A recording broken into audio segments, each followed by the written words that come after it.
इस कार्यक्रम के पुण्यार्जक हैं श्री कंवरलाल जी महावीर प्रसाद जी, पाटनी, मदनगंज, किशनगढ़, राजस्थान।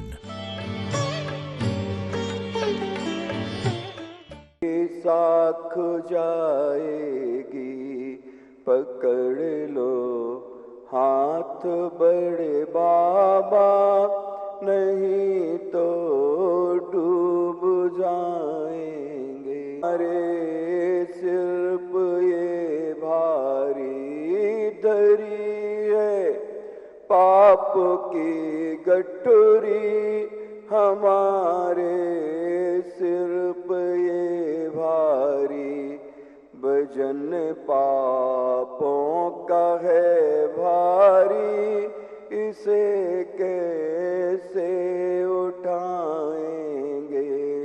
वजन पापों का है भारी, इसे कैसे उठाएंगे।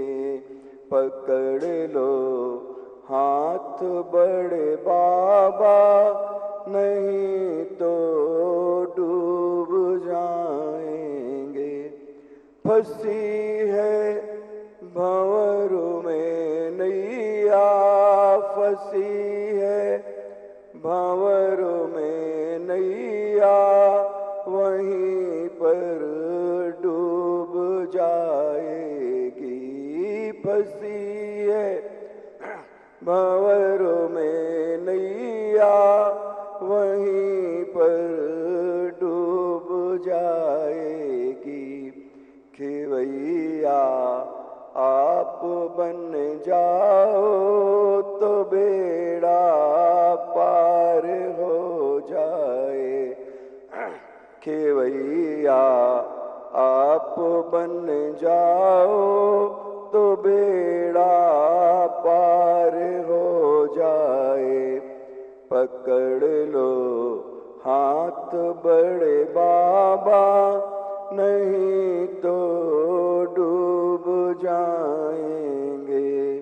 हमारा कुछ न बिगड़ेगा, तुम्हारी साख जाएगी।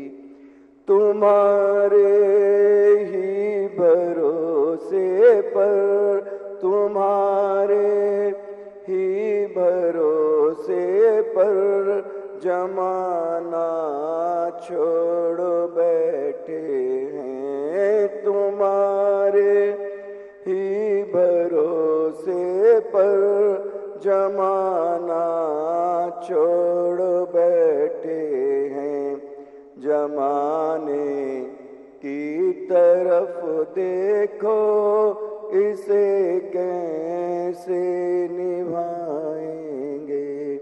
पकड़ लो हाथ बड़े बाबा, नहीं तो डूब जाएं। जय बोले संत शिरोमणि आचार्य गुरुवर विद्यासागर जी महाराज की जय जय जय। तीर्थोद्धारक निर्यापक श्रमण मुनि पुंगव सुधा सागर जी महाराज की जय जय जय। निर्यापक श्रमण परम पूज्य 108 प्रसाद सागर जी महाराज की जय जय जय। मुनि श्री 108 पदम सागर जी महाराज की जय जय जय। मुनि श्री 108 शीतल सागर जी महाराज की जय जय जय। परम पूज्य 105 गंभीर सागर जी वर्णी महाराज की जय जय जय। परम पूज्य 105 वरिष्ठ सागर जी महाराज की जय जय जय।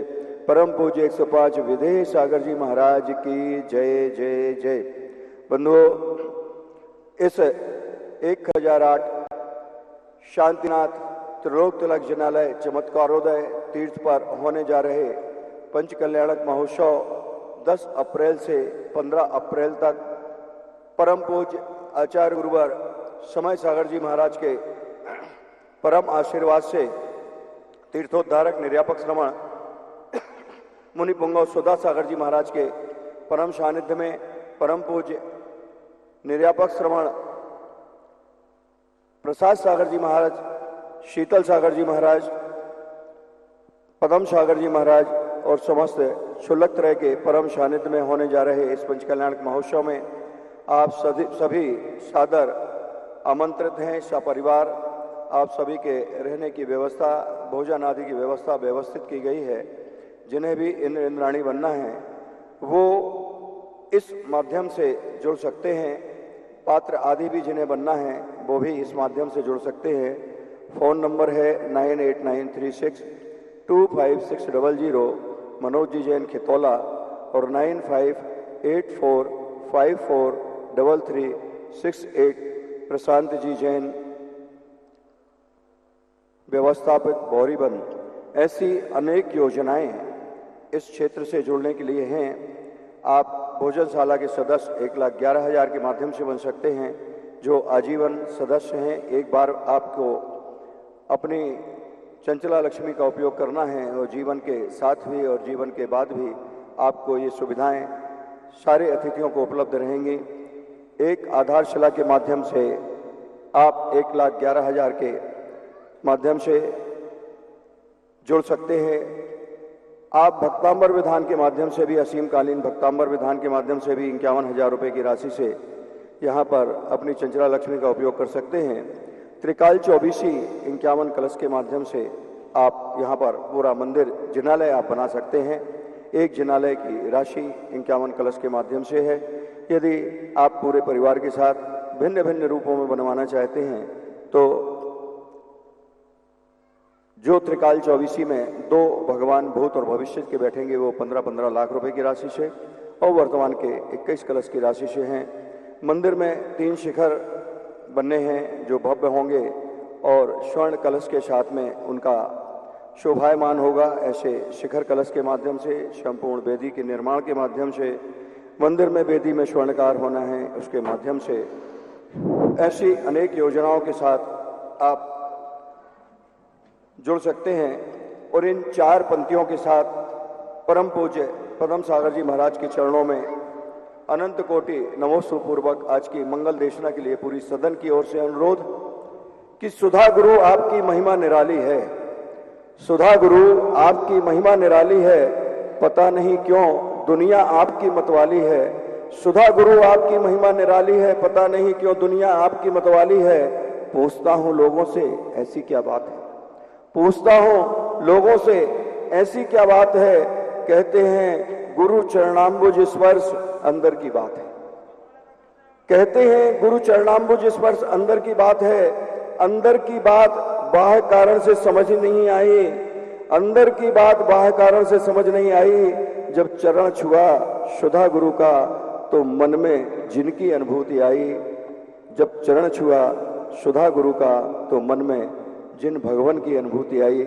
ऐसे अनंत उपकारी गुरुओं के चरणों में अनंत कोटि नमोस्तु पूर्वक परम पूज्य 108 पदम सागर जी महाराज के चरणों में अनंत कोटि नमोस्तु नमोस्तु नमोस्तु भगवान।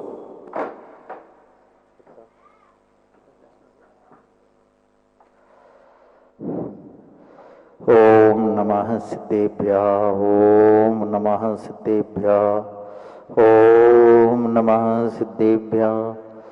मंगलम भगवान वीरो, मंगलम गौतमो गणी, मंगलम कुंद कुंदाद्यो, जैन धर्मोस्तु मंगलम।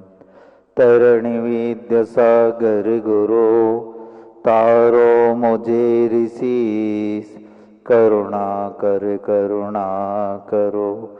कर से दो आशीष, वहीं से दो आशीष। बोले कुंडलपुर के बड़े बाबा की, बहोरी वन के शांतिनाथ भगवान की, वर्तमान शासन नायक महावीर भगवान के, जय जय आचार्य परमेष्ठी गुरुदेव श्री विद्यासागर महामुनिराज की, जय जय आचार्य श्री समय सागर जी महाराज की, जय जय पूज्य मुनि पुंगव श्री सुधा सागर जी महाराज की, जय जय निर्यापक श्रवण मुनि श्री प्रसाद सागर जी महाराज की, जय जय 3,9 करोड़ मुनिराजों की, जय जय पंच कल्याणक महामहोत्सव की, जय जय जय। परम पूज्य 108 पदम सागर जी महाराज की जय जय जय। क्षुल्लक त्रय की जय जय जय। नमोस्तु नमोस्तु नमोस्तु भगवान। घोषणा हो गई और घोषणा जो हुई बड़ी विचित्र हुई। विचित्र इस प्रकार से हुई कि जितने भी इस नगर में रहने वाले लोग हैं, सूर्य उदय होने के पहले सभी राजा के दरबार में उपस्थित हों और जैसे ही दरवाजा खुले जिसको जो वस्तु चाहिए वो वस्तु ग्रहण कर सकता है। ये कहना चाहिए कि मिक्षक जो दान होता है, जिसके मन में जो अभिलाषा होती है, राजा के सामने प्रस्तुत कर दी जाती है और राजा को वो दान में देना ही पड़ता है। सभी रात में जाकर के राजा के दरबार में दरवाजे पर बैठ गए, इंतजार करने लगे। सूर्य उदय हुआ और जैसे ही दरवाजा खुले सब दौड़ने लगे। राजा सिंहासन पर बैठा है, देख रहा है, प्रसन्न हो रहा है और सबको देखते देखते तृष्णा की खाई खूब भरी पर रिक्त रही वह रिक्त रही। सब अपने अपने हिसाब से जिसको जो इच्छा हो रही है, एक एक वस्तु के पीछे हजारों हजारों व्यक्ति दौड़ रहे हैं। सबसे पहले मैं पहुंचूंगा और उस वस्तु को ग्रहण करूंगा। राजा देखते देखते क्या देखता है, एक छोटी सी नन्ही मुन्नी बालिका दरवाजे में से प्रवेश कर रही है और धीमी गति से चल रही है। धीमी गति से चलते चलते वो किसी वस्तु के पास ना जा करके और राजा के पास पहुंच जाती है और राजा के पास पहुंच करके वह राजा का हाथ पकड़ लेती है। राजा कहते हैं, अरे ये क्या कर रही हो? अरे तुम्हें जो वस्तु चाहिए वो ले लो, यहां क्यों आई और मेरा हाथ क्यों पकड़ा? वह बच्ची समझदार थी, पढ़ी लिखी थी, किसी पाठशाला में गुरु के सानिध्य में रह करके उसने जाना समझा पड़ा। उसने राजा को जवाब दिया, राजन मुझे कोई वस्तु नहीं चाहिए और मुझे वस्तु चाहिए भी है तो मैंने राजा का हाथ इसलिए पकड़ा है कि जितनी भी संसार की वस्तुएं हैं वे सब राजा के अंडर में हैं और जब राजा का हाथ हमने पकड़ लिया है तो संसार की समस्त वस्तुएं मेरी हो गई हैं। यदि मैं ऐसे दौड़ती भागती किसी वस्तु को पकड़ती तो मुझे एक ही वस्तु मिलती, लेकिन मैंने राजा का हाथ पकड़ा है और राजा के अंडर में अनेक वस्तुएं हैं तो वे सभी वस्तुएं मेरी हो जाएंगी। समझदार थी कि नहीं? बहुत समझदार थी। भले ही वो छोटी थी लेकिन उसके अंदर ज्ञान था और वह हमें एक शिक्षा दे गई। क्या शिक्षा दे गई? कि जिसने गुरु का हाथ पकड़ा है, गुरु का चरण सानिध्य प्राप्त किया है, गुरु में कौन? श्री अरंत जी, श्री सिद्ध जी, श्री आचार्य जी, श्री उपाध्याय जी, श्री साधु जी, ये हमारे जो पंच गुरु हैं, इन पंच गुरुओं का आश्रय जिसने लिया है, शरण जिसने लिए है, दुनिया की हर वस्तु उसके लिए प्राप्त होने वाली है। लेकिन ये संसारी प्राणी मूर्ख बना, अज्ञानी बनकर के जो क्षणभंगुर वस्तुएं हैं उन क्षणभंगुर वस्तुओं को प्राप्त करने में लगा हुआ है। लेकिन ये त्रिलोकीनाथ, ये वीतराग ऐसी मुद्रा है जिसके सामने संसार की हर वस्तु फीकी पड़ जाती है और इनके सानिध्य में जो प्राप्त होने वाला है वो शायद दुनिया में कहीं पर भी प्राप्त नहीं हो सकता है। इसलिए शाश्वत वस्तु को यदि हमें प्राप्त करना है तो इनके चरण सानिध्य में आकर के प्राप्त कर सकते हैं। आज जो पंचकल्याणक की भूमिका बन रही है, एक ऐसा क्षेत्र है जिसमें किसी को भी कुछ नहीं मालूम था। लोग आकर के अपने तरीके से मनौतियां मांगते थे और उनकी मनौतियां पूर्ण हो जाती थी। क्योंकि सभी की आस्था श्रद्धा एक सी नहीं, सब अपने अपने अनुसार अपनी भक्ति करते हैं और जिसको जिस प्रकार का अनुभव होता है उसके आधार पर वो अपनी मनौतियां पूर्ण करते हैं। धीरे धीरे वह जो भगवान जमीन के अंदर थे, शांतिनाथ भगवान, वो बाहर निकले और बाहर निकल करके उच्च आसन पर बैठे। और जैसे ही उच्च आसन पर बैठे तो इस क्षेत्र की कायाकल्प हो गई। उस समय क्या परिस्थितियां थी, किस प्रकार का माहौल था, ये तो भगवान ही जाने। लेकिन जब से आचार्य श्री का इस क्षेत्र पर पदार्पण हुआ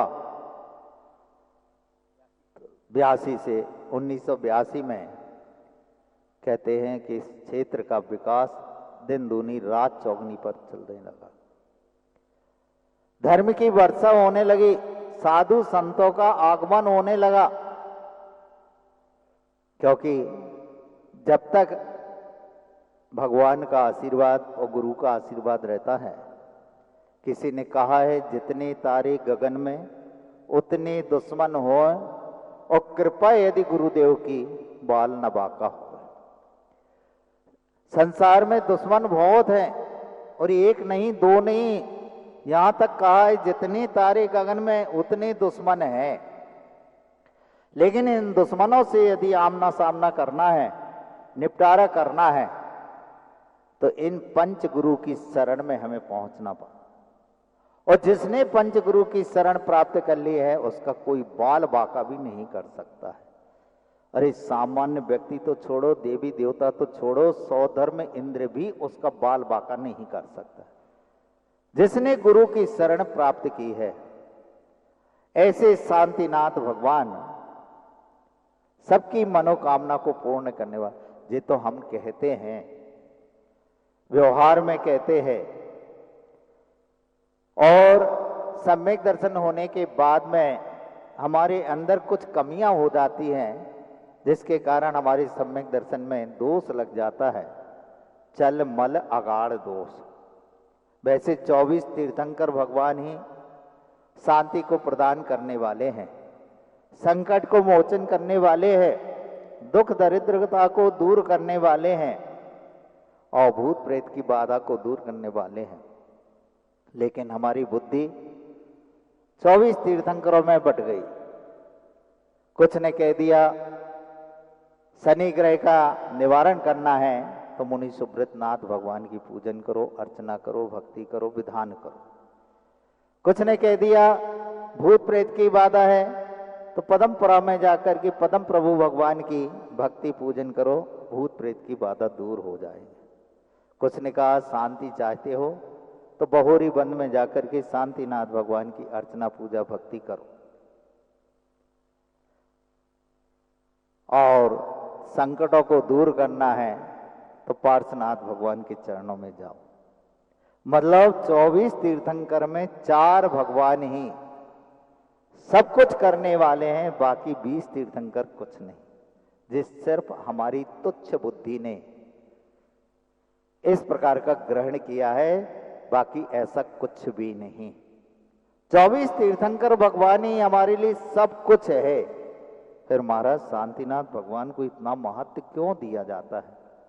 जहां देखो शांति धारा, शांति विधान, शांति पाठ, जहां देखो वहीं मूर्तियां भी जहां देखो शांतिनाथ भगवान की। तो इसके पीछे भी एक इतिहास है, और वह इतिहास ये है कि पुष्पदंत भगवान से लेकर के वर्तमान धर्मनाथ स्वामी के समय तक धर्म का विच्छेद होता रहा। बीच बीच में साधु संतों का समागम, धर्मोपदेश, पूजन पाठ आदि हम लोगों को मिला नहीं। और शांतिनाथ भगवान से लेकर के आचार्य शांति सागर और आचार्य शांति सागर से लेकर आचार्य विद्यासागर तक धर्म अक्षुण्ण रूप से चल रहा है। और यह धर्म पंचम काल के अंतिम समय तक वीरांगज नाम के मुनि जो अंतिम समय में होंगे उस समय तक ये चलता रहेगा। तो शांतिनाथ भगवान से ही धर्म की परंपरा अक्षुण्ण रूप से चल रही है। इसलिए शांतिनाथ भगवान को हम विशेष रूप से महत्व देते हैं। और हमारा धर्म तो ये कहता है कि जहां जिसके प्रति आस्था श्रद्धा हो उसको मानो, बस धर्म करते जाओ। जिससे श्रद्धा जुड़ जाए, जिसके प्रति तुम्हारी आस्था जुड़ जाए, उसके प्रति आप करो, लेकिन करो, आवश्यक नहीं। और ऐसा हमारे भगवानों में भी नहीं होता कि एक की आराधना की तो बाकी नाराज हो जाए, क्योंकि ये परम वीतरागी है। इनके अंदर राग द्वेष की परिणति नहीं। पूजन करो और चाहे ना करो, आरती उतारो और चाहे ना उतारो, वो तो आपका कल्याण करने वाले हैं। जैसे अभी 1-2 दिन पहले पूज्य महाराज श्री ने कहा था कि यशोधर मुनिराज ने रानी चेलना को भी आशीर्वाद दिया। रानी चेलना ने उपसर्ग दूर किया, और उपसर्ग दूर किया तो उस उपसर्ग के दूर करने के बदले में उन्होंने उनको भी आशीर्वाद दिया। लेकिन रानी चेलना के साथ में राजा सैनिक ने उपसर्ग किया, और उपसर्ग करने वाले को श्राप देना चाहिए, लेकिन श्राप नहीं दिया, धर्म वृद्धि का आशीर्वाद दिया।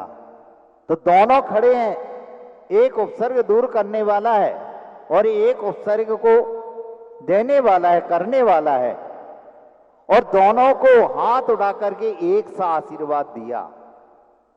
ऐसा नहीं कि रानी चेलना को विशेष रूप से आशीर्वाद दिया और राजा सैनिक को अलग तरीके से आशीर्वाद दिया। हमारे आचार्य महाराज जी जब किसी को आशीर्वाद देते थे तो ऐसा नहीं कोई विशेष व्यक्ति आया, धर्मात्मा आया, बड़ा व्यक्ति आया, दानी आया तो बेसन से हाथ धो करके अच्छे साफ करके और उसको आशीर्वाद दे दिया, और कोई सामान्य व्यक्ति आया तो ऐसे ही हाथ उठा दिया। ऐसा करते थे? कभी भी नहीं। जब कभी भी वो आशीर्वाद देते थे तो हमेशा एक सा हाथ उनका चलता था, इस प्रकार से चक्र रूप में, मतलब किसी को ज्यादा नहीं, किसी को कम नहीं। तो फिर महाराज श्री, जब आचार्य श्री का आशीर्वाद सबके ऊपर एक सा रहता था तो किसी की मनोकामना पूर्ण होती थी और किसी की नहीं होती थी। तो एक बार किसी ने प्रश्न ही कर दिया आचार्य श्री से, ऐसा क्यों होता है कि किसी को आपका आशीर्वाद फलीभूत होता है और किसी को नहीं होता है? तो आचार्य श्री कहने लगे, देखो मैं आशीर्वाद तो सबको ही एक साथ देता हूं, लेकिन जिसका आशीर्वाद फलीभूत होता है उसकी आस्था और श्रद्धा हमारे आशीर्वाद के साथ जुड़ जाती है तो वह फलीभूत हो जाता है। और जिसकी आस्था में कमी होती है, श्रद्धा में कमी होती है, विश्वास में कमी होती है, तो उस कमी के कारण हमारा आशीर्वाद उसके लिए फलीभूत नहीं होता है। बाकी हम आशीर्वाद सबको एक साथ देते हैं। तो आशीर्वाद और नमोस्तु और आस्था और श्रद्धा समर्पण जब एक साथ मिलते हैं तब जाकर के कार्य की सिद्धि होती है। बंधुओं, यह जो क्षेत्र है शांतिनाथ भगवान का, और अब तो शांतिनाथ भगवान अभी एक थे, फिर उसके बाद 2 हुए, और अब उसके बाद तीसरे शांतिनाथ भगवान आने वाले। अब आप समझ ले कितने पावरफुल होंगे। जहां एक से कई, अभी आपने महाराज श्री को यहां बुलाया और हम लोग भी आ गए। अब महाराज श्री के साथ में हम लोग भी हो गए हैं। अब महाराज श्री अकेले नहीं हैं, हम लोगों की संख्या बढ़ती जा रही, अभी और भी आ सकते हैं महाराज श्री। फिर देखना इस कार्यक्रम में किस प्रकार का अतिशय और चमत्कार होगा। तो हमें कुछ नहीं चाहिए, संसार की वस्तुओं को प्राप्त करने के लिए यहां वहां दौड़ नहीं लगाना। हमें यदि कुछ चाहिए, चाहे संसार की हो, चाहे स्वर्ग की हो, चाहे मोक्ष की, यदि वस्तुओं को प्राप्त करना है तो त्रिलोकी नाथ के दरबार में जाकर के उनकी शरण को प्राप्त करो, उनके चरण को प्राप्त करो, उनके सामने भक्ति पूजन करो, तो 3 लोक की संपदा आपके सामने अपने आप ऑटोमेटिक प्राप्त हो जाएगी। इन्हीं भावनाओं के साथ में 3 लोक की संपदा जो आपने प्राप्त की है वो हमें भी प्राप्त हो। बंदे तद्गुण लब्धे अहिंसा परमो धर्म की। परम पूज्य निर्यापक श्रवण मुनि पुंगा सुधा सागर जी महाराज के चरणों में पूरी सदन की ओर से और चैनल के समक्ष बैठे सभी धर्म प्रेमी बंधुओं की ओर से अनंत कोटि नमोस्तु पूर्वक आज की मंगल देशना के लिए आशीर्वाद। महाराज जी आशीर्वाद दे। जय श्री ओम नमः सिद्धेभ्यः पंच परमिष्टि भगवान की।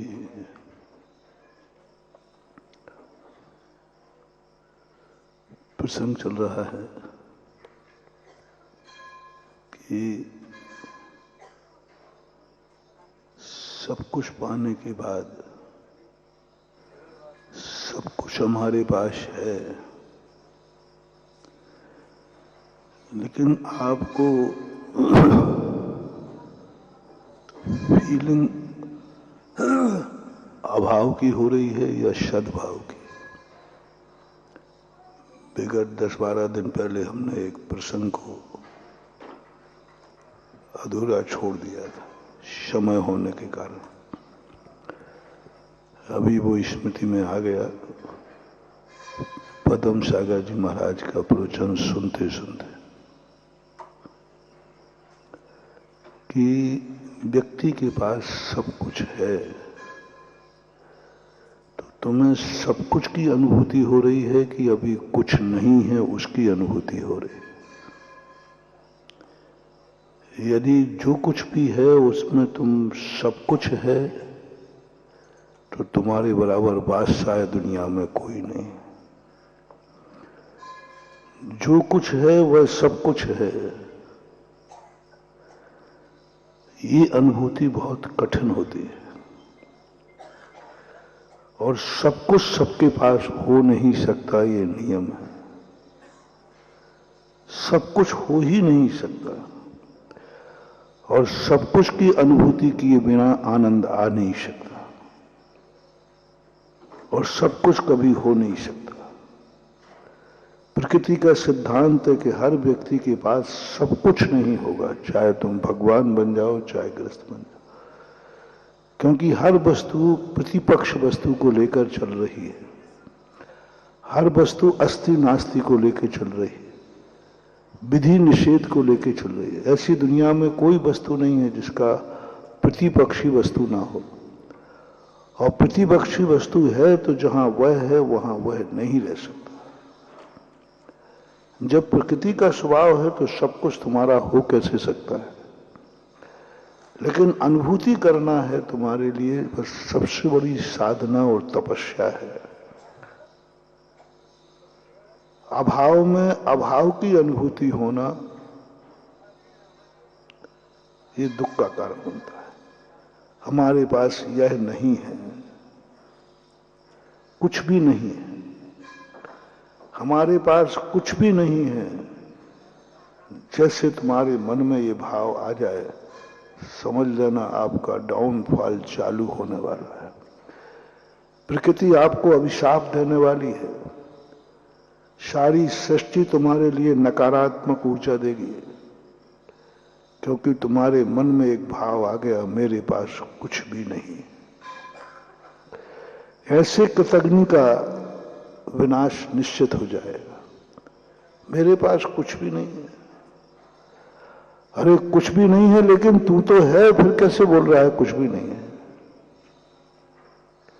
तू मनुष्य है। एक एक चीज की कीमत समझो कि क्या नहीं है तुम्हारे पास। भारत देश में जन्म हुआ, अच्छे कुल में जन्म लिया, आंख है, कान है, नाक है, पेट है, लीवर है, किडनी है। एक व्यक्ति को एक बार हमने पूरा हिसाब लगवाया था आप लोगों से, भैया आपके खुद की आंखों की कीमत कितनी है? चलो ब्रेन की बताओ तुम्हारे। ब्रेन की कीमत कितनी है तुम्हारे? यदि बोली लगाई जाए तो तुम ब्रेन कितने में दे दोगे?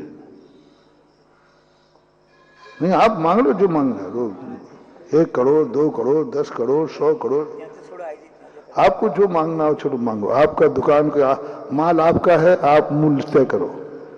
ब्रेन कितने का है?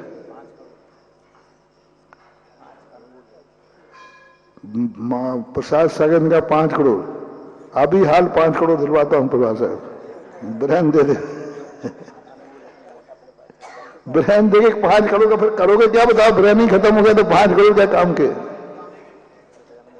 लगवा देंगे। नहीं है, समझो अनमोल है, कोई मूल्यांकन किया ही नहीं जा सकता। दूसरे व्यक्ति से मूल्यांकन करने की अपेक्षा, वे दुकानदार, वो व्यापारी घटिया होते हैं जो दूसरे से कहते तुम क्या दोगे, तुम दे दो जो देना। समझ लेना कि उसकी जिंदगी में उस माल की कोई कीमत, किसके ऊपर मूल्यांकन करा है? ग्राहक के। अरे भाई ग्राहक, तुम्हें जो देना हो दे दो, इसका अर्थ है वो माल टिकाना चाहता है, जो मिल जाए वही बहुत है, जो तुम्हें देना हो वो दे दो। कभी भी अपनी वस्तु का मूल्य दुनिया से मत अकवाना, दुनिया से मत कहना कि मेरी वस्तु का मूल्य बताओ। वस्तु मेरी है तो मैं मूल्यांकन तय करूंगा, मूल्य तय करूंगा। ब्रेन किसका है? अपना। मूल्य तय करना है। दुनिया से मत कराओ, ये तो फोकट में ले जाएंगे। स्वयं की दृष्टि में बताओ कि मैं कितना मूल्यवान हूं। मेरे पास ब्रेन है, दिमाग है, संगी पंचेंद्रिय हूं, अनमोल हूं। लोग मन की बुराई करते हैं, मन चंचल है, इतनी निंदाएं की हैं मन की, इतनी निंदाएं की हैं मन की। इनका जिसकी तुम जितनी बुराई करोगे ना, वो तुमसे दूर भागेगा, छूटेगा, छूटेगा तुम्हारा, क्योंकि तुमने उसकी बुराई की। जिस चीज को तुमसे अपने हाथ से दूर करना है, उसकी बुराई करना शुरू करो। ऐसा अंतराय कर्म बंधेगा। एक बार एक व्यक्ति ने कहा कि बोले महाराज जी, किसी की कोई इष्टिक वस्तु को छुड़ाना अंतराय कर्म के बंध का कारण होता है कि नहीं? मैंने कि बिल्कुल होता है। तो बोले सबसे ज्यादा आपको अंतराय कर्म का बंध होगा, और आपके आचार्य को उससे ज्यादा। मैंने क्यों भैया, हम लोगों ने क्या बिगाड़ा अंतराय कर्म? बोले आप सबके गुटखा छुड़वाते हो। परिभाषा क्या है? जो किसी की वस्तु को उपभोग नहीं करने दे, उसको वो छुड़ा देवे, उससे छीन लेवे, अंतराय कर्म। मैंने कि बिल्कुल बंध तो यही है, परिभाषा तो यही है कि किसी की कार्य में विघ्न डाल देना, किसी को खाना नहीं देना। तो आप लोग करते हो? मैंने कि ऐसे बुद्धि नहीं गई मेरी कि मैं तुमसे जो जो त्याग कराएंगे उसमें अंतराय कर्म का बंध मुझे होगा। और मैंने कहा भाई मैंने तो ध्यान ही नहीं दिया, मेरे गुरुजी ने भी नहीं बताया, जो एक गुटके के दीवाने ने बता दिया। हाँ, ज्ञान का कोई भरोसा नहीं, किससे मिले ज्ञान का कोई भरोसा नहीं, ज्ञान किससे मिल जाए। एक महाराज को गुरु महाराज ज्ञान दे देते थक गए, लेकिन सूफा फटकने वाली ने ज्ञान दे दिया। हमारे यहाँ तुस्मास घोषंत वाली बात आती है। गुरु महाराज थक गए, उन्होंने कह दिया जा तेरा कल्याण नहीं हो सकता, मैं अब नहीं पढ़ा सकता, माथा खा लिया, कुछ नहीं होता। वो एक दिन आहार करके आ रहे थे, सूफा फटकने वाली उड़द फटक रही थी। अब सीधे साधे महाराज थे, तो वे खड़े बोले भाई क्या कर रही है? बोले महाराज जी ये छिलके बेकार हैं, स्वाद में बाधक है, इनको फेंक रही हूं, और उड़द को ओहो लो साहब, गैराज जा गया। बोले मैं कितना बुद्धू हूं। यही बात तो गुरु जी क्या कह के थक गए कि शरीर, चल को ये बात नहीं आती थी कि शरीर अलग है आत्मा अलग है।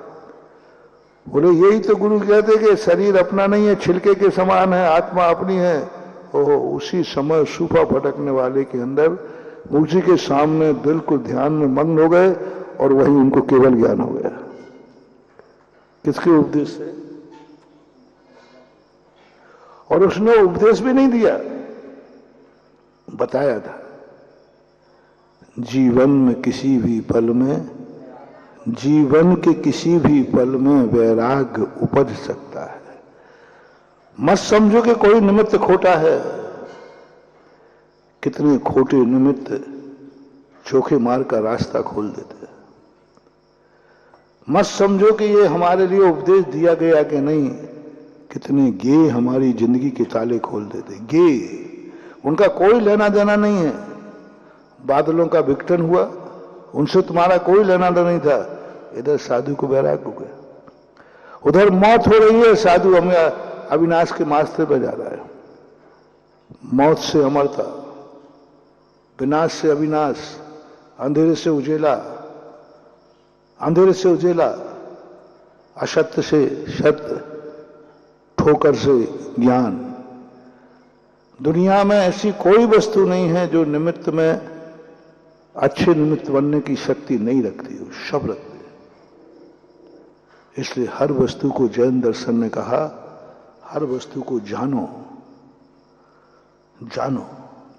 अशुभ है इसलिए छोड़ दो। ताज्जुब जब हुआ जब शास्त्रों में पूज्यवर उमा स्वामी महाराज ने कहा तत्वार्थ श्रद्धानम सम्यक दर्शनम, और जब तत्वों के नाम गिनाए तो पहले कुछ समझ में नहीं आई कि हमें क्या लेना देना इस संसार से, क्या आश्रय और बंध से हमें क्या लेना है। तो हमारे विरोधी है, ये तो हमें छोड़ना है।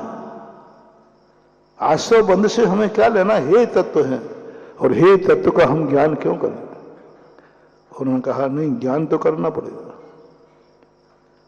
ज्ञान तो करना पड़ेगा, करो या ना करो लेकिन ज्ञान तो करो। अभी कुछ दिन पहले मैंने कहा था, हर चीज का तुम्हें हमने पूरे पुराण बताए थे तुम्हें। तुम धर्मी हो, तुम्हें अधर्म का ज्ञान होना चाहिए। तुम अधर्मी हो, अधर्म का ज्ञान होना चाहिए। तुम अधर्मी हो, तुम्हें भी धर्म का ज्ञान होना चाहिए। पहला फर्स्ट एड बता रहा हूं, सभी लोग सुने। अधर्मी को भी बिल्कुल धर्म नहीं करे, नियम ले ले कि मैं धर्म नहीं करूंगा, मैं बिल्कुल मना नहीं करूंगा। महाराज हम प्रवचन सुनने आए,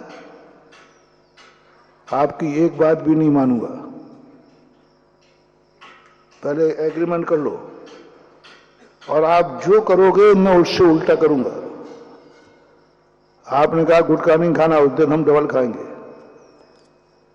आप जिस जिस चीज के मना करोगे मैं बिल्कुल उल्टा करूंगा। पहली बात तो करूंगा नहीं, करूंगा तो उल्टा करूंगा। अब आपका प्रवचन सुन सकता हूं क्या? क्या आप ऐसे भक्त को आशीर्वाद देंगे क्या? मैं नमोस्तु नहीं करूंगा,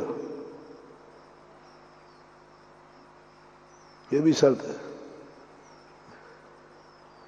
मैं नमोस्तु नहीं करूंगा, क्या फिर भी आप मुझे आशीर्वाद देंगे? मैं आपकी बात एक नहीं मानूंगा, फिर भी क्या आप सुनेंगे? जयपुर में एक मुनि विरोधी व्यक्ति था, मोक्ष मार्ग प्रकाशक की भाषणा चल रही थी, बेनारद जी वगैरह थे। बेनारद जी चर्चा हुई तो वगैरह मैं आ तो जाऊंगा, पहले महाराज से पूछ लो मैं आऊंगा तो, लेकिन महाराज को नमोस्तु नहीं करूंगा। कंजाइश था, और महाराज की कोई बात मानूंगा ये कोई जरूरी नहीं है, तो मैं आ जाऊंगा। मैंने कहा भैया मैं नमोस्तु करने के लिए भाषण नहीं करा रहा हूं, मैं तुम्हारे नमोस्तु के लिए महाराज हूं भी नहीं। जयपुर में एक मूल करता थे, उनको लोगों ने कहा कि महाराज आपकी चुनौती दे रहे हैं, आपकी जितनी धारणा है, जितने विकल्प हैं, सभी धारणाओं में वो आपका कटाक्ष कर रहे हैं, खंडन कर रहे हैं, और आपकी चुनौती दे रहे हैं। जितनी कंजाइष्टियों की धारणा है उसका खंडन मैं करता हूं, आगम विरुद्ध है तो। और वहां जयपुर में तो 96 में बिल्कुल धड़ाधड़ खूब जम के होती थी, खंडन बंधन की स्थिति बन गई। तो कोई लोग थे, गोधाजी करके थे राजन, उन्होंने जाकर कह दिया कि देखो महाराज इतनी चुनौती दे रहे तुम्हें, और तुम चुनौती स्वीकार नहीं करते। यदि आप सही हो तो जाके सामना करिए, महाराज को जवाब दीजिए, महाराज को जवाब दीजिए आप सामने बैठ करके। और नहीं करते हो तो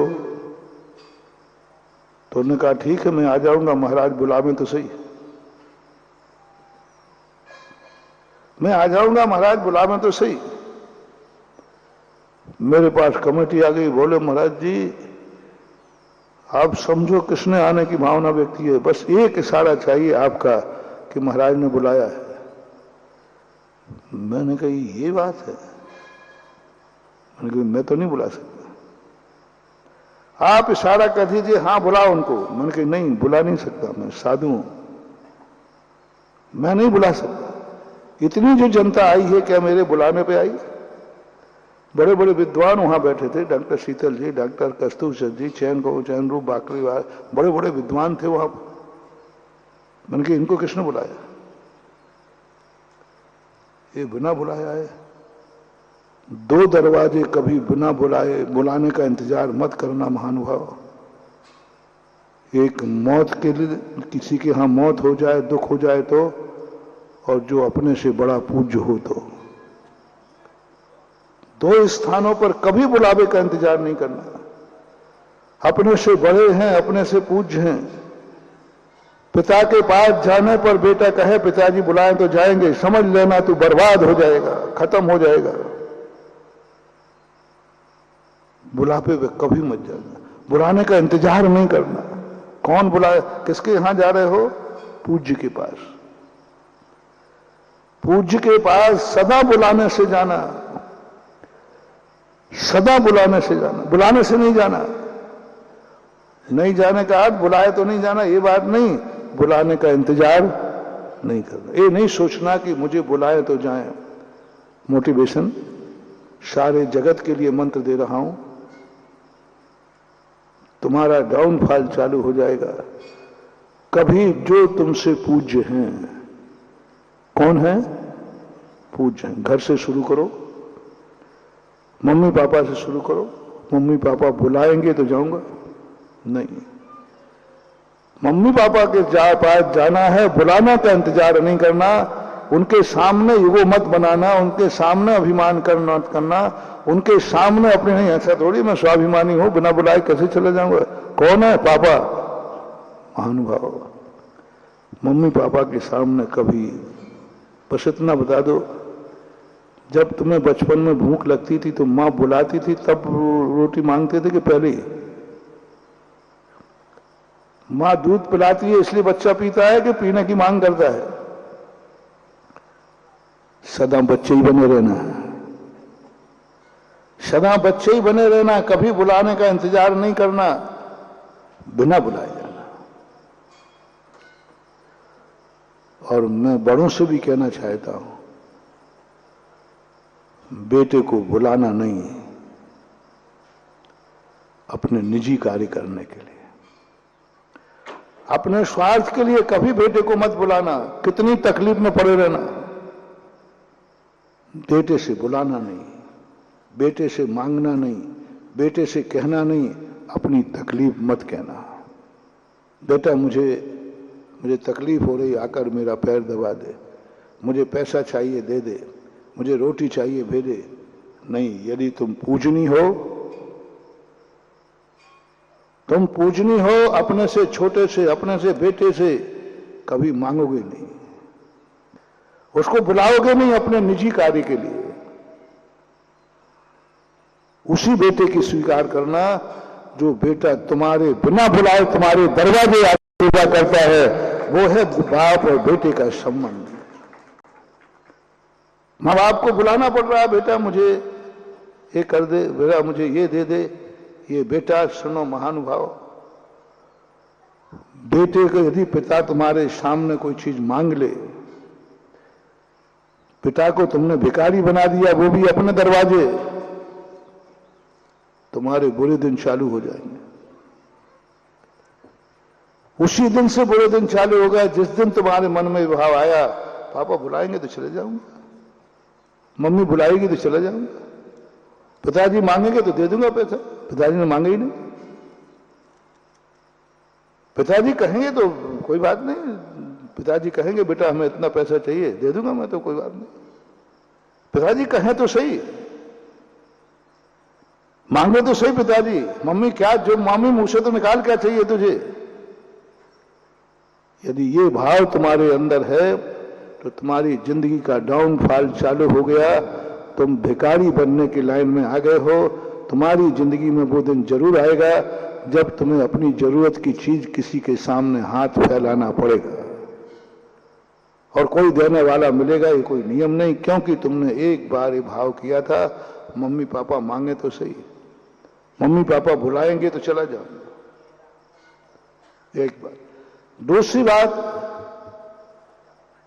मां बाप के बुलाने के बाद तुम वहां पहुंच करके मां बाप का इंतजार किया और मां बाप ने बुला लिया, मां बाप ने मांग लिया, कांप जाओ, कांप जाओ, थर थर कांप जाओ। विनाश का झंडा लहरा चुका है। मां बाप ने आज मेरे से कहा बेटा मेरे पैर दबा दे, बेटा मुझे अस्पताल ले चल, बेटा मुझे तकलीफ हो रही है, मुझे दवाई करा दे, बेटा मुझे पैसा दे दे कुछ खर्च के लिए, बेटा मुझे पंचकल्याणक में दान देना है दे दे, मैं दे देना चाहता हूं, तेरी अनुमति हो जाए।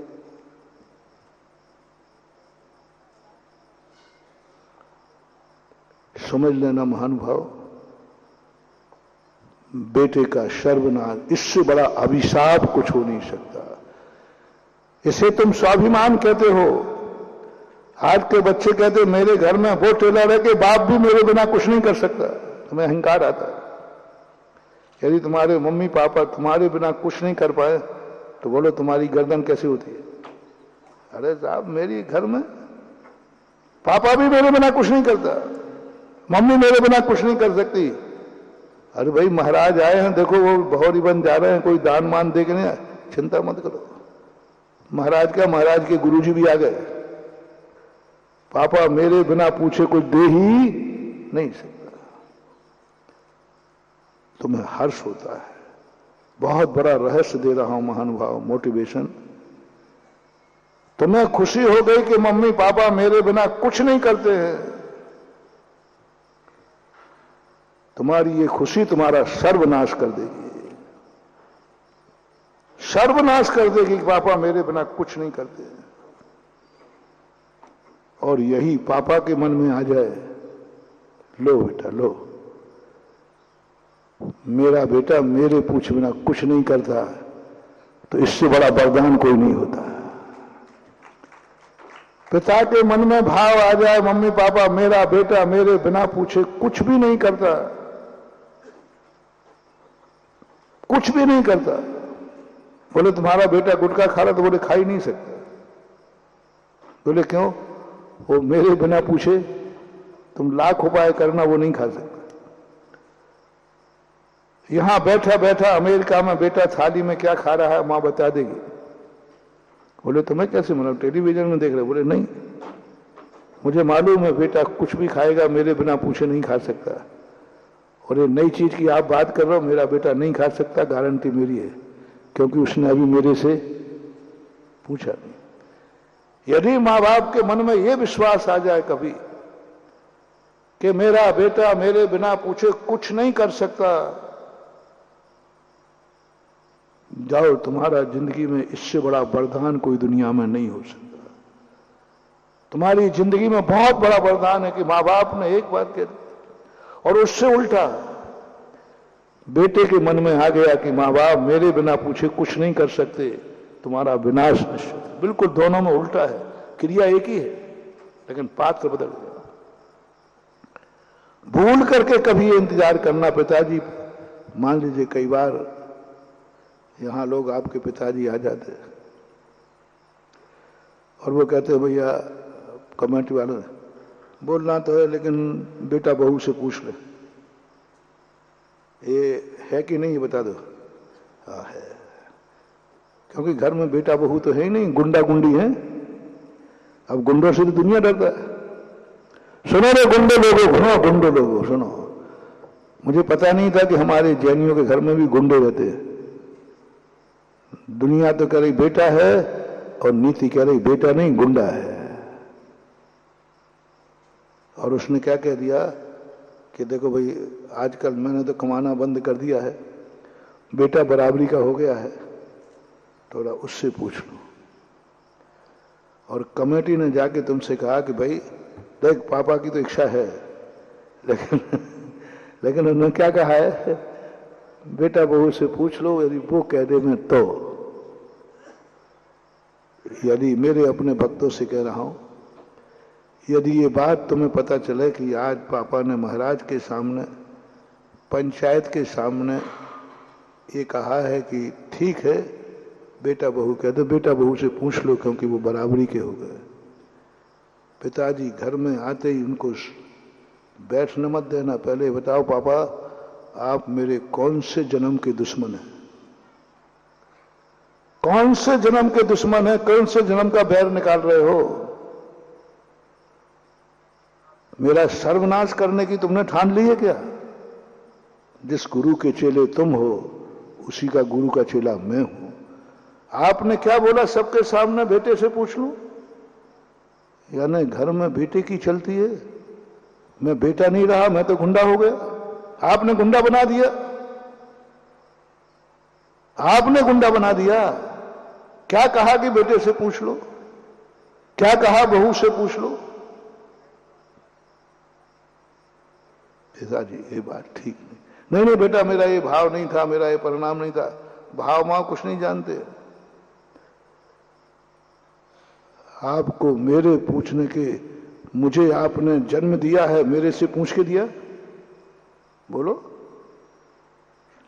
बेटा पूछ रहा है, मेरा भक्त बेटा पूछ रहा है, पापा ये बताओ मुझे जन्म दिया है, मेरे से पूछ के दिया? कौन देता है? मुझे बचपन में पाला, मेरे से पूछ के पाला? जब आज तक आपने मेरी जिंदगी में सब कुछ बिना पूछे किया, अब मैं इतना लाड साहब का हो गया हूं कि आपको मेरे से पूछना पड़ेगा? नहीं पापा नहीं, आपका अधिकार, जब जन्म आपने बिना पूछे दिया है तो हमारी जिंदगी तो छोड़ो, मेरी मौत भी आप बिना पूछे दोगे तो मैं देने को तैयार हूं। आप बोल गया, क्या बोल रहे हैं आप? आज भी अधिकार है। जब आपकी संपत्ति मेरी है तो मेरी संपत्ति आपकी क्यों नहीं हो सकती? कैसी दुनिया हो गई? मैं आपसे पूछता हूं, ये बाप की संपत्ति है, इसमें तुम्हारा कुछ नहीं। बोले महाराज थोड़ा होश में बोलो, बाप की संपत्ति मेरी संपत्ति है। थोड़ा सा उल्टा कर दूं, बेटे की संपत्ति बाप की संपत्ति। महाराज देखो गड़बड़ मत किया करो आप। बाप की बाप की वसीयत पे तो सदा बेटों ने अधिकार जताया है। ओ बेटे अपनी संपत्ति पर बाप का अधिकार कर दो तो तुम्हारा बेड़ा पार हो जाए। बाप की संपत्ति पर तुम्हारा अधिकार है, ये दावे से बोलते हो, लेकिन बेटा ये नहीं बोलता कि मेरी संपत्ति पर भी बाप का अधिकार उतना ही है जितना पिता की संपत्ति पर मेरा अधिकार है। और ये तुमने बोल दिया पिताजी से, नहीं पिताजी आपका आज भी उतना ही अधिकार है, और मैं तो कमाता ही इसलिए हूं। एक दिन कहा था मैंने प्रवचन, आप लोग दो बातें बोलते हो, क्या कर रहे हो कमा के? पेट पाल रहा हूं, पेट पाल रहा हूं। पेट तो कुत्ता बिल्ली भी पाल लेते हो, अरे तू मनुष्य काय कर रहा है गड़बड़? कुत्ता बिल्ली सांप चचुंदर कीड़े मकोड़े भी दिन भर में पेट भर लेते हैं, तुम पेट पाल रहे हो। मैंने सुनाई थी ना कहानी, एक बार इसी में प्रवचन दे रहा था, काकताली न्याय है अनायास। मैंने कहा कि भाई पेट पालने के लिए तुम जी रहे हो तो फिर तो ये कुत्ता बिल्ली भी, और मेरा ये कहना हुआ वो कुत्ता सामने से कूद गया उसी समय। तो मैंने कहा भाई ये कुत्ता क्यों घूमा है, सामने आया। मैंने कहा ये सुन रहा था। सुनता है, कुत्ते भी सुनते हैं। और जैसे तुमने कहा कि पेट पालने के लिए कर रहा है तो वो कूद के ला दिया, अरे मनुष्य मूर्खो, पेट पालने के लिए तुम इतनी पढ़ाई करते हो, इतनी मेहनत करते हो। पेट तो हम कुत्ते भी पूछ हिला करके भर लेते हैं शाम तक, कभी नहीं महान हुआ। हम पशु नहीं, हम मनुष्य हैं।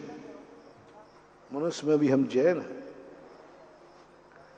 हम पेट पालने के लिए नहीं कमाते हैं, पेट पालने के लिए कुत्ता बिल्ली भी कमाते हैं, मजदूर भी कमाते हैं, सब कमाते हैं।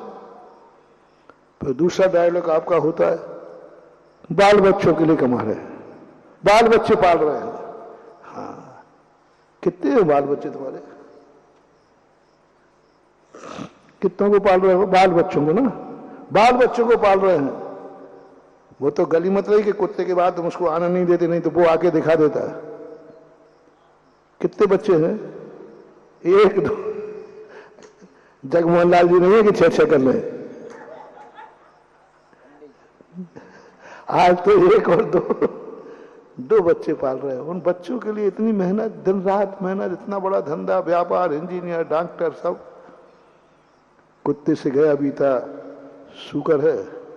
कितने पालता है? तुम्हें 2 पालने में नानी मर रही है, वो कह रहे हम 12-12 पालते हैं। नहीं, हम बच्चों को पालने के लिए नहीं पाल रहे, हम बच्चे नहीं पाल रहे हैं।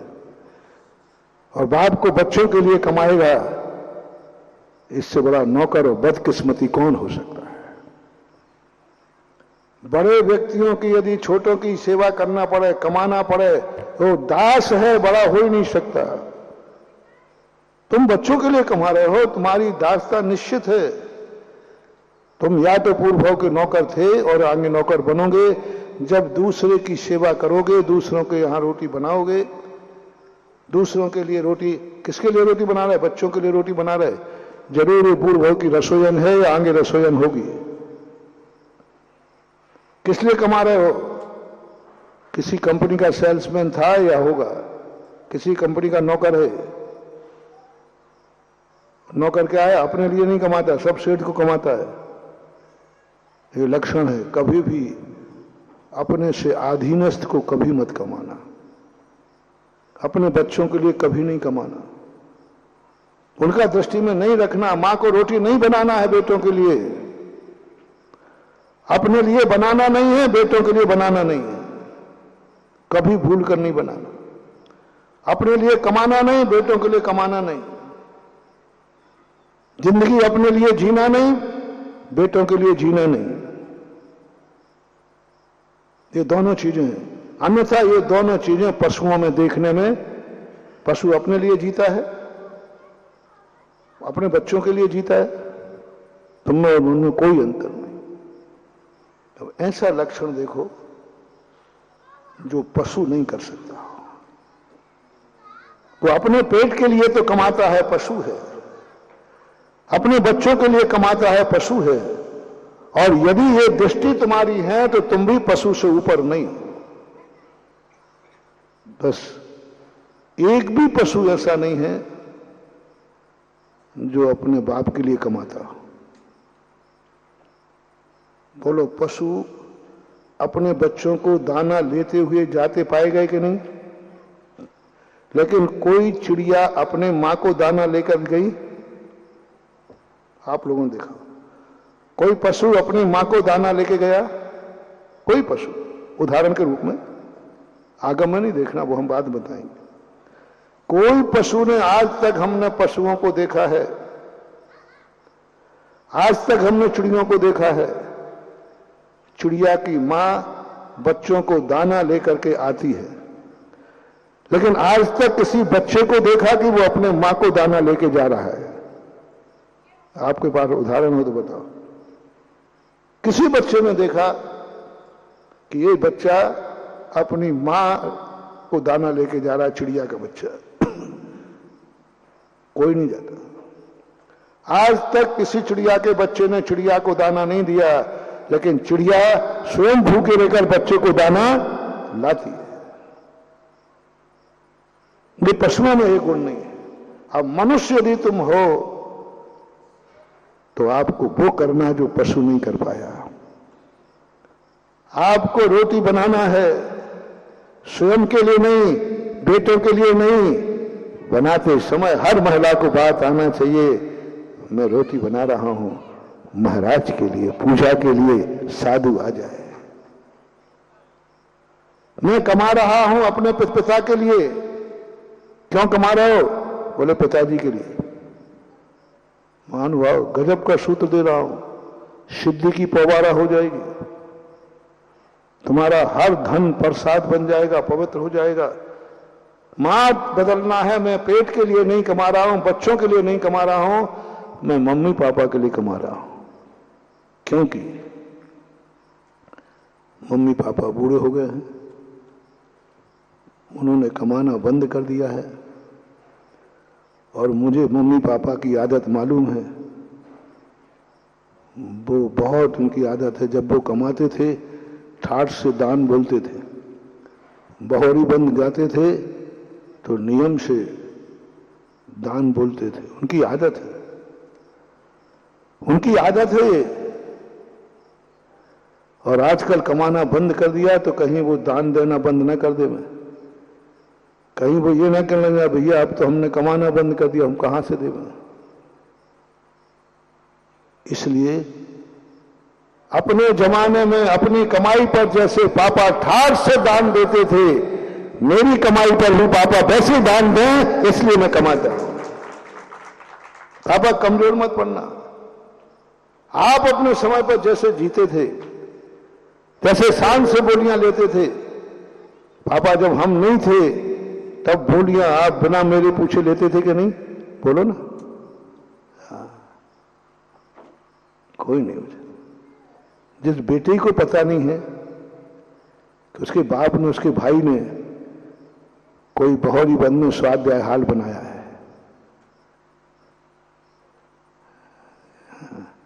वहां प्रोत्साहन हाल के यहां लिखा ना, प्रमोद जी बोले मुझे ही पता नहीं है कि हमारे भैया ने पिताजी की स्मृति में यहां ये है ठाठ। अन्यथा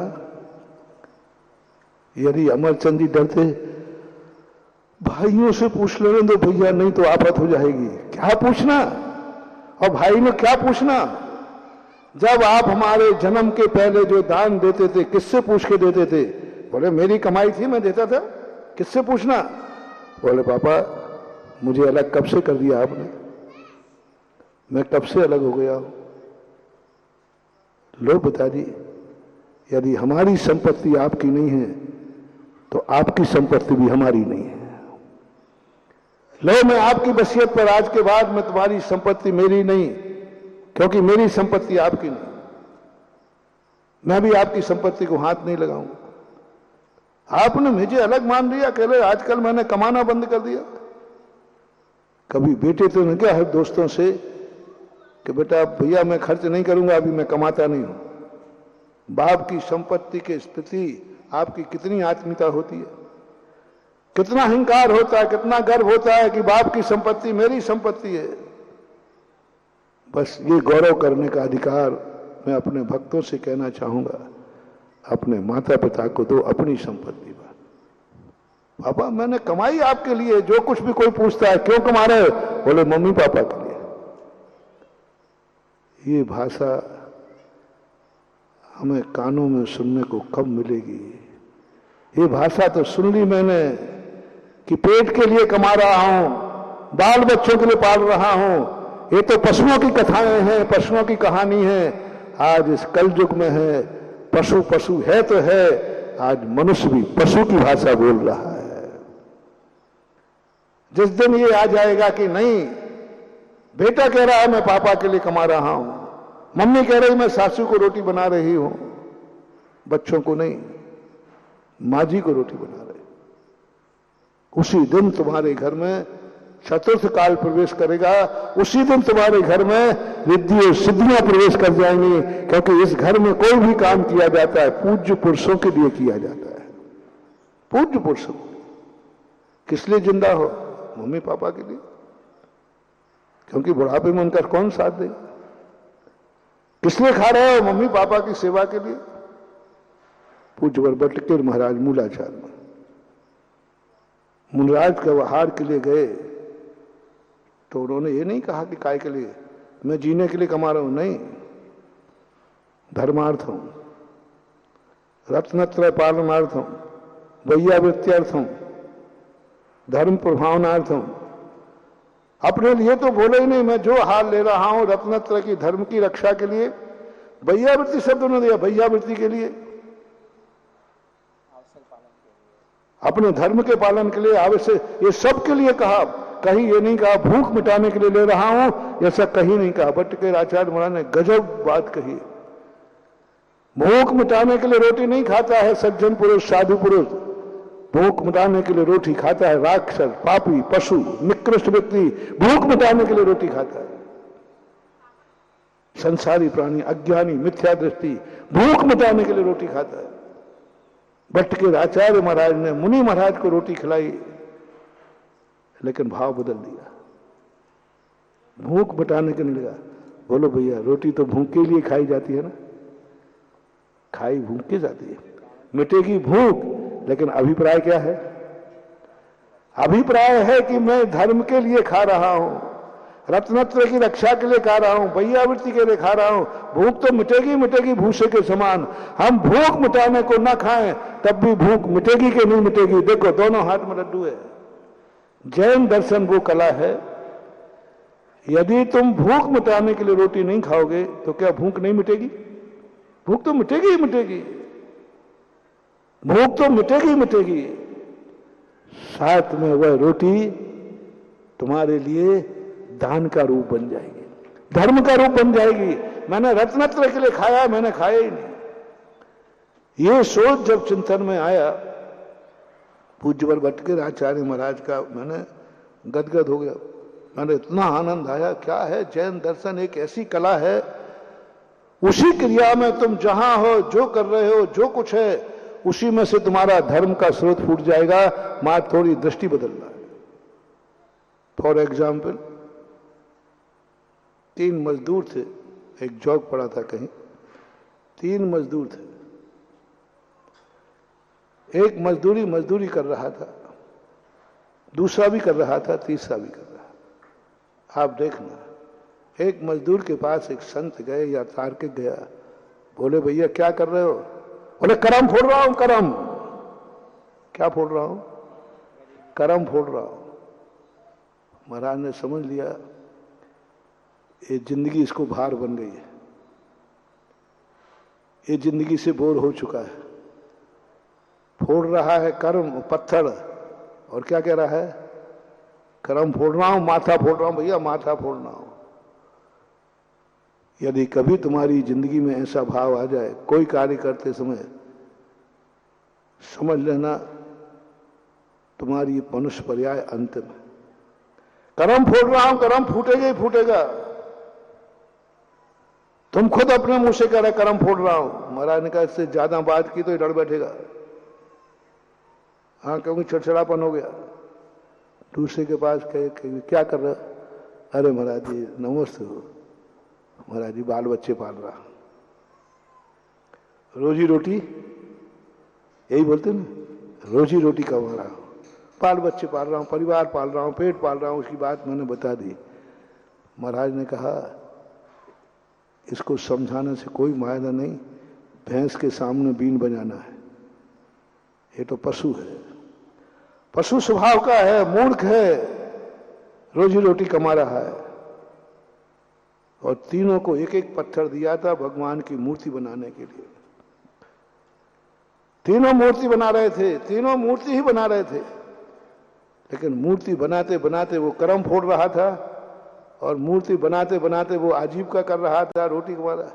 तीसरे के बाद गए तो महाराज ने सोचा तीसरा भी यही बोलेगा। आते का नमोस्त महाराज, भगवान महाराज क्या कर रहे भाई आप? अरे महाराज मेरे अभाग्य है, मैं धन्य हूं, मैं भगवान जी की मूर्ति बना रहा हूं, मैं भगवान जी की मूर्ति बना रहा हूं, मेरे अभाग्य धन्य है। उसके कहने में गदगद था, कहने में उल्लास था, और एक उमंग थी, जैसे वो अभाग्य मान रहा हो, अरे भगवान की मूर्ति बना रहा हूं। बोलो तीनों को मजदूरी बराबर मिलेगी? कंबड़ नहीं, आखिरी वाले को मजदूरी उतनी कुछ ज्यादा मिलेगी नहीं। मजदूरी तो जितनी थी है और चाहे कर्म फोड़ो तो मिलना है, चाहे बाल बच्चे पालो तो मिलना है, चाहे भगवान बनाओ तो मिलना है। मजदूरी में कोई अंतर आने वाला नहीं, वो तो मिल ही रही है। लेकिन एक व्यक्ति ने क्या कमा लिया, भगवान जी बना रहा हूं, ओहो, धन्य हो गया वो।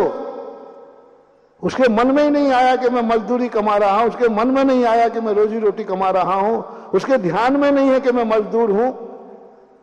वो तो ये कह रहा है कि मेरे भाग्य तो देखो, मेरे हाथ से बनेंगे भगवान, सृष्टि को बनाने वाले को मैं बना रहा हूं। सृष्टि को बनाने वाले को, उसमें ही लिखा था वैष्णव दर्शन का, जो सृष्टि को बनाता है उसको मैं बना रहा हूं। भोग लगाते समय क्या बोलता है, जो दुनिया को खिलाने वाले को मैं खिला रहा हूं, दुनिया को पालने वाले को मैं पाल रहा हूं। कैसे होता है तीर्थंकर की मां में भाव, कितने भाग्य मेरे, दुनिया को पालने वाले को मैं पालना झुला रहा हूं, दुनिया को बनाने वाले को मैं बना रहा हूं। इतना आनंदित हुआ। बस महानुभाव, जैन धर्म कोई बड़ी चीज नहीं है। जैन धर्म कहता है तुम जो कर रहे हो करो, बस अभिप्राय बदल दो, मजदूरी तो तुम्हें अपने आप मिलना ही है। बाल बच्चे तो अपने आप पलेंगे ही पलेंगे, पैसा कहां जाएगा, पेट भी तेरा भरेगा, लेकिन बनाते समय ये बातें नहीं। कमाते समय पैसा तेरे पास आएगा, बाल बच्चे के पास जाएगा, लेकिन बस तुम ये कहना शुरू कर दो मैं मम्मी पापा के लिए कमा रहा हूं। क्योंकि उन्होंने कमाना छोड़ दिया। और आज हर व्यक्ति पापा से ये कहे मेरे भक्तों में कि पापा यदि कभी आपको दान धर्म करना हो तो कभी किसी के सामने ये मत बोलना कि बेटा बहू से पूछ लेना। आपके मन में भी भाव नहीं आए, आप बोल के आ जाना, बाकी सब बेटे की जिम्मेदारी छोड़ देना। हमें तक दाव पे लगा दोगे, ओहो कैसे है ले रहे हो, कैसे हो कलजुगी। एक वे लोग थे जिन्होंने अपने भाई को, अपने बाप को, बाप बराबर होता है भाई, जुआ पर लगाने के लिए हाथ नहीं पकड़ा, हाथ नहीं पकड़ा। कैसे थे धर्मराज का अपने भाइयों पर विश्वास कि अपने सब कुछ लगाने पर भाइयों से नहीं पूछा। कैसे रहती है अखंडता, कैसे मिल गया राज्य, क्या सगुन था उनका। देखो कैसे धर्मराज भाइयों ने क्या सा अधिकार दे दिया कि भैया यदि पूछ लेते ना तो भीम अर्जुन नाराज हो जाते। कैसा विश्वास था भाई को कि नहीं, भाइयों की संपत्ति मेरी संपत्ति, भाइयों की संपत्ति मेरी संपत्ति। और भाइयों ने क्या समर्पण दिया कि भैया मेरी संपत्ति आपकी संपत्ति, मेरी संपत्ति आपकी संपत्ति। और पाप के लिए है, अभी मैं धर्म की बात नहीं कह रहा हूं। कैसा होता है प्रेम, कैसा होता है वात्सल, कैसे है गृहस्थी, कैसे होना चाहिए गृहस्थी। पूरा इंद्रप्रस्थ जब दाव पर लगाया, बोलो इंद्रप्रस्थ पे पांचों भाइयों का बराबर अधिकार था कि अलग रहे, लेकिन जब दाव पर लगाया तो किसी ने खड़े होकर ऐतराज क्यों नहीं किया। आप नहीं लगा सकते हो, और खड़े होकर के भैया नहीं लगा सकते, हमारे चारों का भी हिस्सा है। ये उन्होंने दाव पर कैसे लगा दिया। यदि मान लीजिए वो रोकते तो कानूनन रोकने का अधिकार था कि नहीं, कानूनन बराबर था, कोई गलत नहीं, कोई गलत नहीं, रोक सकते थे लेकिन नहीं रोका। धर्मराज को पूछना चाहिए था, नहीं पूछा कि भैया लगा दूं दांव पे, आप लोगों का सहमति हो तो। कैसा होता है प्रेम, कैसा होता वात्सल। आज प्रेम नहीं रह गया, प्रेम का प्रेम रह गया, आज नाटक रह गया। क्या इतना अधिकार तुमने अपने पूर्वजों को दिया है, अपने माँ बाप को दिया है। वो भाई की बात कर रहा, जब दांव पे लगाया भाइयों को, तो क्या भीम नहीं रोक सकते थे खड़े होकर, और कह नहीं सकते सभा में भाई ने दांव पे लगाया है, मेरा पर अधिकार नहीं, मेरे लिए कैसे दांव पे लगाया, मेरी बिना पूछे। नहीं बोला।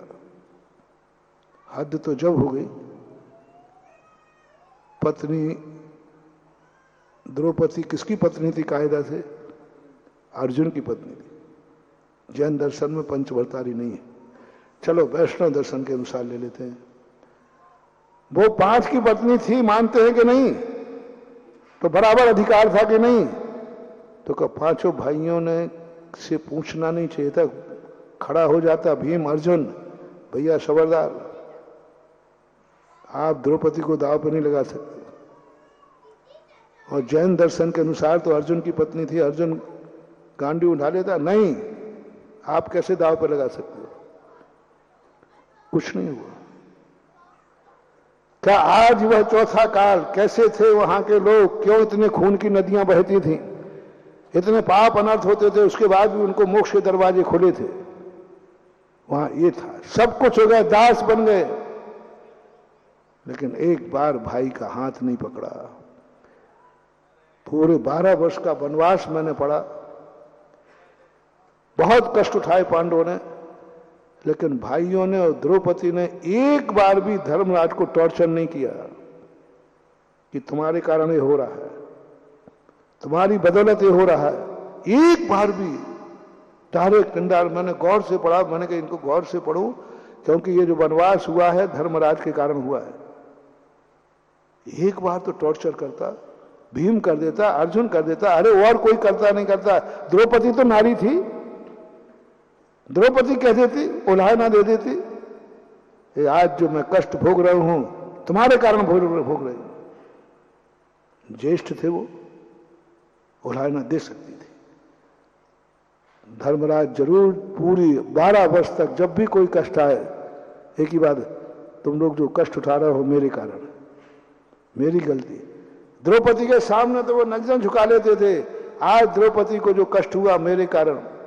जब द्रौपदी का अपहरण हुआ उसके बाद जो धर्मराज ने पश्चाताप किया, कहा देवी सब मेरे कारण हुआ, इसका सबका भागीदार मैं हूं। लेकिन 5 ने, 4 पांडवों ने और 5 ने एक बार भी नहीं कहा, एक बार भी उल्हाना नहीं दिया। कैसा प्रेम, कैसा समर्थन होता, एक बार भी नहीं किया कि तुम्हारे कारण हो रहा है। ये तो मैंने जुए की बात कही। आपका बाप, आपका भाई तो यदि होगा नहीं, लेकिन थोड़ा कह दूं मैं, कि नहीं कहूंगा तो फिर मुझे गैस बनेगी तो फिर अच्छा नहीं रहेगा।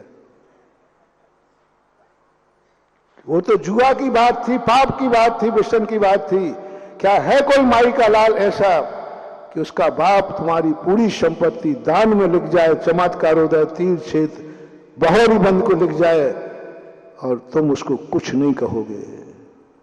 तुम्हारी भी संपत्ति, पूरी संपत्ति लिख गया, मकान भी, जायदाद सब लिख गया, और कह दो तुम्हें भी लिख गया। लिख दिया, कोई सन की पिता होगा कोई। अब सुधा सागर जैसे साधु के चक्कर में पड़ेगा तो यही होगा। इसलिए अपने अपने बापों को बचाओ रे मेरे पास से, नहीं तो तुम्हारा बाप बिगड़ जाएगा। अपने बड़े भाइयों को, पापाओं को मेरे पास मत भेजा करो, हाँ नहीं तो बिगड़ जाएगा। कहीं आ गया सनक उसको कि अपनी पूरी संपत्ति मैं बेटों के, मैं भाइयों के बहोरी बंद के लिए लिखता हूं। सोचो कभी ऐसा हो तो क्या होगा? कल्पना करो महानुभाव। कांप जाती है आत्मा आज और हर्षित हो जाती है इन कहानियों को पढ़ करके। यदि ऐसा करके तुम्हारा बाप घर पहुंचा है, मम्मी घर पहुंची है, तो उसकी क्या हालत होगी? मम्मी ये करके घर पहुंची है तो बहू क्या हालत करेगी? और पापा ये करके पहुंचे हैं तो बेटा तुम क्या हालत करोगे? खा जाओगे, उलाना दोगे। जब सब लिखना था बाप तो मुझे कहना क्यों किया आपने? पूछना नहीं समझते थे। आजकल बाप मिल जाए तो बेटे को बुरा लगता है, पापा पूछ लेते। अब भी मैं कोई बड़ा छोटा नहीं हूं, बड़ा हो गया हूं, पूछना तो कर्तव्य बनता था। अपने मुंह से बोल रहा है बेटा, बहू बोल रही है मां जी आप पूछना चाहिए था, आप कैसे बोल के आ गए? झगड़ा हो जाएगा। बस जिस घर में मम्मी पापा बुजुर्ग दान बोल करके आए और घर में कलह हो जाए, समझ लेना उस घर में दरिद्रता प्रवेश कर गई है। और जिस घर में अपने बड़े कुछ भी बोल के आ जाए और कोई नहीं बोलता है तो दरिद्र होकर समझ लेना अमीरी प्रवेश कर गई। आज वनवासी हो, कल भवनवासी हो। उसी दिन मंगलाचरण हो गया। विदुर ने कहा कि देखा कि भाइयों ने कुछ नहीं बोला, बोल सकते थे। लोगों ने कहा भाइयों ने कुछ नहीं बोला, बोल सकते थे। तो ताजश्री कहते हैं ये पांडु पुत्र हैं, इनका नहीं बोलना ही बता रहा है कि असली राजा तो हस्तिनापुर के यही है, असली राजा तो यही है। और हुआ यही। और तुम्हारे यहां कलह हो जाती है कि नहीं ऐसे कैसे बोल दिया, हमारा भी हिस्सा था। आज भाई भाइयों में लड़ाई होती है, तुम्हें कैसे दान बोल सकते हो, मैं भी आपके बराबरी का भाई हूं। और छोटे बड़ों में खूब झगड़े होते हैं दान के कारण। नहीं मानना, नहीं। अच्छे कार्य के लिए हमारे पूज्य पुरुष घर में हैं, उनका हाथ नहीं पकड़ना, उनको उलाहना नहीं देना, उनको एक ही छूट दो। जैसे आप अपने समय पे कमाई पे दान देते थे, आज बेटी की कमाई पर आप वही दान दोगे। मेरा नाम भी याद नहीं करोगे, आप बोल के बता जाना, चुकाने के लिए आप नहीं जाओगे, चुकाने के लिए आपका बेटा जाएगा, क्योंकि मैंने कमाई ही आपके लिए है। दुकान खोलो पापा के लिए, व्यापार करो पापा के लिए, झूठ बोलना पड़े, मेहनत करना पड़े, पर बदल दो। ये पशुओं में नहीं है लक्षण, ये पशुओं में लक्षण नहीं है। पशु कभी नहीं बोल सकता कि मैं पापा के लिए जा रहा हूं। चिड़िया कभी नहीं अपनी मां को दाना ले जाएगी, मां जरूर ले जाएगी। जब तुम अपने बाप को ये नहीं कह सकते हो तो हम अपना नंबर लाऊं, थोड़ा बहुत मंदिर को लाऊं मैं। शांतिनाथ भगवान काय को बोल के अपना मुंह खराब करता है। ये जब अपने बाप के नहीं हो रहे तो तुझे क्या होंगे, ये बाप को नहीं कमा रहा है तुझे क्या कमाएंगे, ये बाप के लिए नहीं जी रहा है तुझे क्या जिएंगे। फिर भी कह देता हूं, काश परिवर्तन करो रे, बहुरी बंध हमारा है, ये भगवान हमारे हैं। ये डिंडोरा तुम पूछते हो, लोग तुम्हारे हैं। क्या आज से ये कहना शुरू कर सकते हो कि मैं जो कुछ भी कमा रहा हूं सब चमत्कार उदय बहुरी बंद के लिए कमा रहा हूं, मेरे पास जो कुछ भी है सब चमत्कार उदय का है, सब प्रभु आपका है, आपके लिए कमा रहा हूं, आपके लिए जी रहा हूं, आपके लिए सब कुछ मेरा आपके लिए है। मेरा मन, मेरा वचन, मेरी काया, मेरा धन सब आपके लिए कमा रहा हूं, आपके लिए। मेरा परिवार भी आपके लिए है। कभी कह सकोगे, कभी निकलेगा तुम्हारे मुंह से, क्यों भैया व्यापार क्यों कर रहे हो? बोले मालूम नहीं है, हमारे शांतिनाथ भगवान का बहुरी बंद का मंदिर बन रहा है, उसके लिए कमा रहा हूं।